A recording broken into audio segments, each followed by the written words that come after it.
সব জুবিন দাই কৰি আছে, সকলোবিলাক জুবিন দাই কৰি আছে।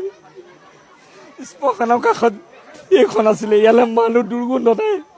জুবিন দাই আজি ফুলনি কৰি দিলে, বিস্তাপিতো একো কৰা নাই। জুবিন দাই ফুলনি কৰিছে, বিস্তাপিতো একো কৰা নাই। জুবিন দাই আত্মাই পোৱাইছে মুহি, চব জুবিন দাই কৰি আছে, সকলোবিলাক জুবিন দাই কৰি আছে। শ্মশানৰ কাষত এইখন আছিলে, ইয়ালৈ মানুহ দুৰ্গন্ধ নাই।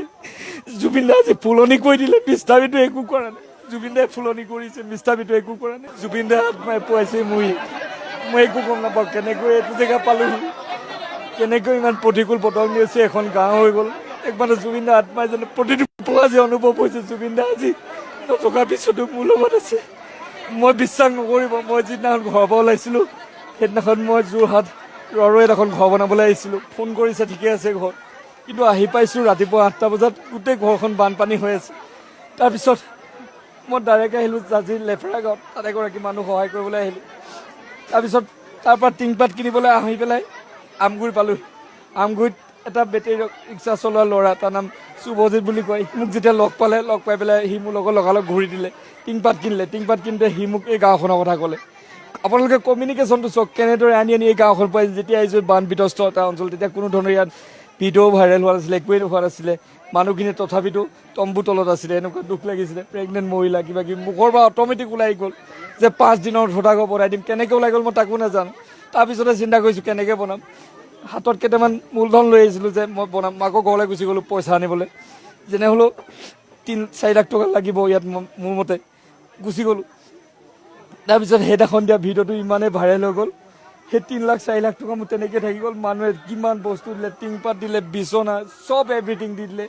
এইবোৰ চব জুবিন দাই কৰি আছে, সকলোবিলাক জুবিন দাই কৰি আছে। শ্মশানৰ কাষত এইখন আছিলে, ইয়ালৈ মানুহ দুৰ্গন্ধ নাই। জুবিন দাই আজি ফুলনি কৰি দিলে, বিস্তাপিতো একো কৰা নাই। জুবিন দাই ফুলনি কৰিছে, বিস্তাপিতো একো কৰা নাই। আজি সেইখন গাঁৱলৈ মানুহখিনিয়ে ক'ব, সুধিলে ক'ব যে কেৱল দেৱী উঠাবলৈ আহে ইয়াত, আৰু ইয়াত শ্মশানত মানুহ জ্বলাবলৈ আহে। আজি সেইখন, আজি হাজাৰ হাজাৰ মানুহ, কত ভিআইপি মানুহ আহিছে। কিমান এটা ডাঙৰ কথা হৈছে। জুবিন দাই এই অকল মানুহকে যি অকল এনেদৰে মানুহৰ লগত নাথাকে, ডাষ্টবিনৰ দৰে জীয়াই ৰাখে, ফুলৰ দৰে সজাবলৈ চায়। মই মাত্ৰ এটা নিমিত্তহে, মই কৰিয়ে গৈছোঁ, এটা জাষ্ট হাউচ। গোটেই পৰিচালনা জুবিন দাই মোক কৰি আছে, গোটেই পৰিচালনা A to Z কৰি আছে। জীয়াই থাকোঁতেও অন্ধ আশ্ৰম প্ৰতিষ্ঠা কৰিলে জুবিন দাৰ কাৰণে, 90% জুবিন দাৰ কাৰণে কৰিলে। জীয়াই থাকোঁতেও মোক পৰিচালনা কৰিছিলে জুবিন দাই, মৃত্যুৰ পিছতো জুবিন দাই পৰিচালনা কৰিছে প্ৰতিটো ক্ষেত্ৰতে। আজি মই গৌৰৱে ক'ব পাৰোঁ, মই জুবিন ক্ষেত্ৰত গৈ এখনো ফটো উঠা নাই আজিলৈকে, কিয়নো দুখ লাগে জুবিন দাই সেই ছবি মই মোবাইলত ৰাখিবৰ বাবে।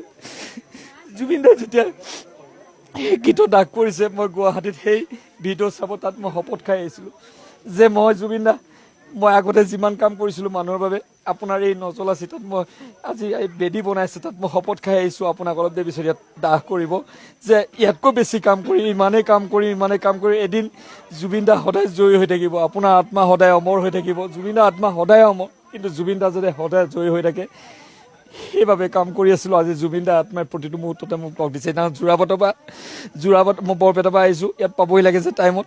মই যোৰাবাট পাৰ হৈ আহিছোঁ, 1 মিনিটৰ পিছত যোৰাবাটত বানপানী কৰি দিছে। কেনেকৈ বচাই নিছে ভাবি চাওকচোন।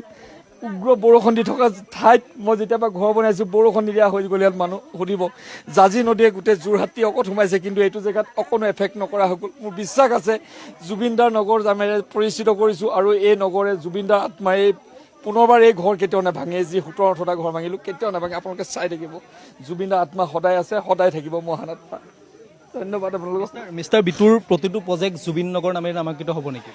আচলতে এটা কথা কওঁ কি, প্ৰতিটো নগৰ বুলি ক'লে ভুল হ'ব। আজি এইখন গাঁৱৰ নামটো নামাকৰণ নাছিলে, ইয়াত অকল শ্মশানখন নামেৰে জানিছিলে শান্তিবন বুলি, সেইকাৰণে জুবিন নগৰ কৰিলোঁ। কিন্তু নেক্সট যদি ৰাইজে কয় এখনো জুবিন নগৰ কৰিম, কাৰণ এতিয়া চুমনি পথাৰত বনাই আছোঁ, তাৰ এখন গাঁৱৰ নাম আছে চেলেংহাট বুলি। যদি মানুহে কয় বোলে আমাৰ এইকেইটা ঘৰ জুবিন নগৰ কৰি থৈ যায়, তেতিয়াও তাত হ'ব। কিন্তু এইখন নগৰ কৰিবলৈ মানে এটা কাৰণে সুবিধা হ'ল যে মানুহখিনি কোনো ইয়াৰ পৰিচয় নাছিলে। থাকিব লাগে থাকে, খাব লাগে খায়, কাম কৰিব লাগে কাম কৰে। এখন শ্মশানৰ নামে জনাইছিলে, ৱাৰ্ডটোৰ নাম 2 নং ৱাৰ্ড আছিলে, এতিয়া জুবিন নগৰ হ'বলৈ এইটো কাৰণে সুবিধা হ'ল। এয়া জুবিন দাই কৰাইছে, সকলো জুবিন দাই কৰাইছে, তাৰ বাদে বেলেগ কোনো নাই ইয়াত।